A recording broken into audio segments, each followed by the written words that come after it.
Assalamualaikum warahmatullahi wabarakatuh. Puji syukur kehadirat Allah Subhanahu wa Ta'ala yang mana telah memberikan rahmat serta karunia-Nya kepada kita.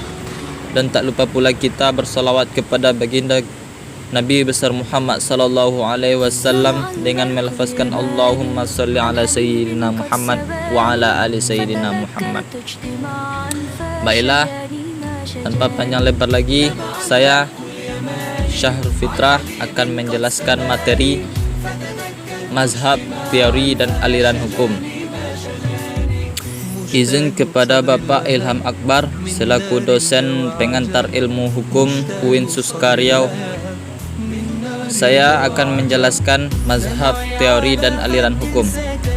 Baiklah, mazhab, teori dan aliran hukum ini terbagi atas beberapa bagian. Yang pertama itu adalah teori atau mazhab tentang hukum. Teori hukum hakikatnya adalah suatu keseluruhan pernyataan yang saling berkenaan dengan sistem konseptual, aturan-aturan hukum dan putusan-putusan hukum, dan sistem tersebut untuk sebagian yang penting dipositifkan. Kemudian yang kedua yaitu teori hukum alam. Hukum alam menurut Hugo de Groove adalah pertimbangan pikiran yang menunjukkan mana yang benar dan mana yang tidak benar. Hukum alam itu merupakan suatu pernyataan pikiran akal manusia yang sehat mengenai persoalan apakah suatu perbuatan tersebut diperlukan atau harus ditolak.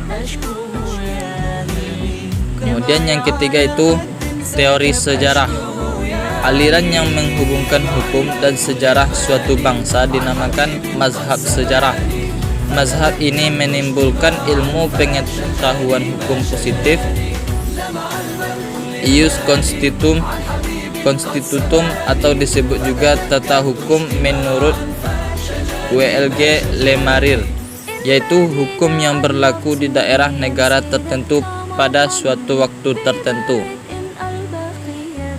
Kemudian yang keempat, teori teokrasi.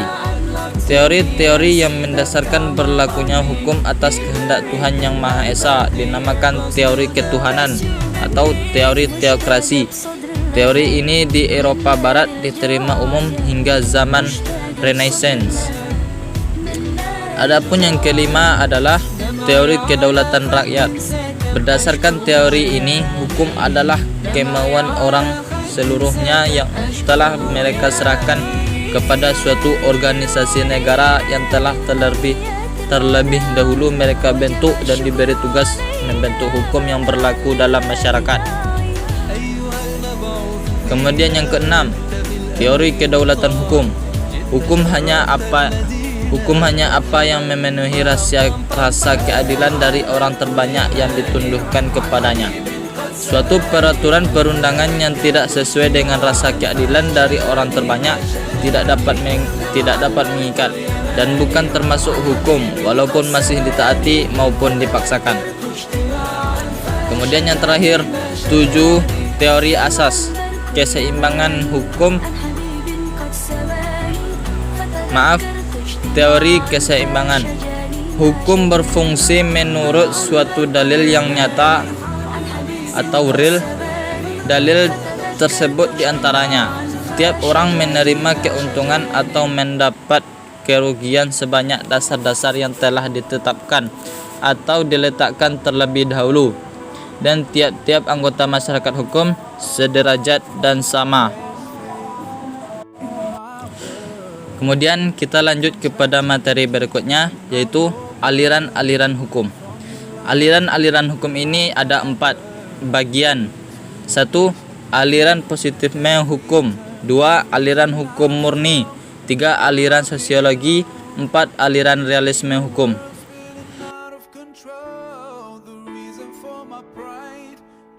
Yang pertama yaitu aliran positivisme hukum. Prinsip utama menurut aliran positivisme adalah 1. Hukum yang ditetapkan dalam undang-undang, maka hanya peraturan perundang-undangan yang disebut hukum. Kedua, hukum kebiasaan tidak dapat diterima sebagai hukum yang sungguh-sungguh. Kemudian aliran hukum yang kedua yaitu adalah aliran hukum murni. Ajaran hukum murni adalah teori tentang hukum positif, suatu ilmu pengetahuan tentang hukum yang ada, bukan tentang hukum yang harus ada. Kemudian yang ketiga, aliran sosiologi. Menurut aliran sosiologis, hukum merupakan hasil interaksi sosial dalam kehidupan masyarakat. Hukum adalah gejala masyarakat. Hukum tidak perlu diciptakan oleh negara, karena hukum bukan merupakan pernyataan-pernyataan, akan tetapi terdiri dari lembaga-lembaga hukum yang diciptakan oleh kehidupan golongan-golongan dalam masyarakat. Kemudian yang terakhir, aliran realisme hukum. Menurut Oliver Wendell Holmes, menyatakan bahwa hukum bukanlah apa yang tertulis, tetapi hukum yang sebenarnya adalah hukum yang dijalankan. Aliran hukum realisme ini menjadi dasar sistem hukum Anglo-Saxon Amerika.